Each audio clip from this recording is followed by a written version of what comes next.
কালবৈশাখীর সতর্কতা, দুপুর গড়ালেই ৬ জেলায় ধেয়ে আসছে ঝড়, হাতে সময় নেই। আবহাওয়া দফতরের পূর্বাভাস অনুযায়ী আজ ১৪ এপ্রিল ২০২৫ সোমবার দুপুর গড়ালেই রাজ্যের ৬টি জেলায় কালবৈশাখী ঝড় ধেয়ে আসতে পারে। সেই সঙ্গে ঝেঁপে বৃষ্টির পাশাপাশি ভয়ঙ্কর বজ্রপাতের আশঙ্কাও রয়েছে। যে ৬ জেলায় কালবৈশাখীর পূর্বাভাস: উত্তর ২৪ পরগনা, দক্ষিণ ২৪ পরগনা, পুরুলিয়া, বাঁকুড়া, ঝাড়গ্রাম, পূর্ব মেদিনীপুর।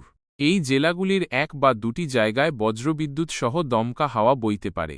হাওয়ার গতিবেগ ঘণ্টায় ৪০ থেকে ৫০ কিলোমিটার পর্যন্ত হতে পারে। সেই সঙ্গে হালকা থেকে মাঝারি বৃষ্টিপাতের সম্ভাবনাও রয়েছে। অন্যান্য জেলার পরিস্থিতি: বাকি জেলাগুলির এক বা দুটি জায়গায় বজ্রবিদ্যুৎ সহ হালকা থেকে মাঝারি বৃষ্টিপাত হতে পারে। পশ্চিমের ৩টি জেলায় নাম উল্লেখ নেই, বিক্ষিপ্তভাবে শিলাবৃষ্টি ও বজ্রপাতের আশঙ্কা রয়েছে। উত্তরবঙ্গ: উত্তরবঙ্গে আজ এবং আগামীকাল বৃষ্টির সম্ভাবনা কম থাকবে, তবে বুধবার ফের রাজ্যে বৃষ্টির সম্ভাবনা বাড়বে। পয়লা বৈশাখের আবহাওয়া: পয়লা বৈশাখে বাংলা নববর্ষের প্রথম দিন পশ্চিম বর্ধমান, পুরুলিয়া, বাঁকুড়া, ঝাড়গ্রাম, পূর্ব ও পশ্চিম মেদিনীপুর জেলার এক বা দুটি জায়গায় বজ্রবিদ্যুৎ সহ হালকা থেকে মাঝারি বৃষ্টিপাত হতে পারে।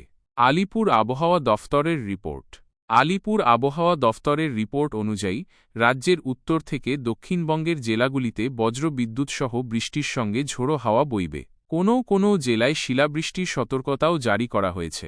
আগামী কয়েকদিন আবহাওয়ার এইরকম পরিস্থিতি বজায় থাকতে পারে। দিনের বেলায় রোদের তাপে গরম এবং বিকেল থেকেই বজ্রবিদ্যুৎ সহ বৃষ্টি ও ঝোড়ো হাওয়া চলার সম্ভাবনা রয়েছে।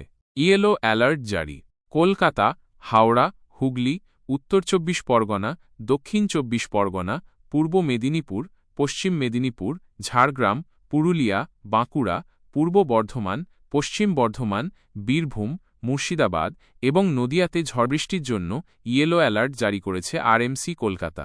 বেলা বাড়লে আংশিক মেঘলা আকাশ দেখা যেতে পারে। বাতাসে জলীয় বাষ্পের পরিমাণ বেশি থাকার কারণে অস্বস্তিকর আবহাওয়ার সম্ভাবনা রয়েছে, তবে ঝড়বৃষ্টিতে সাময়িক স্বস্তি মিলতে পারে।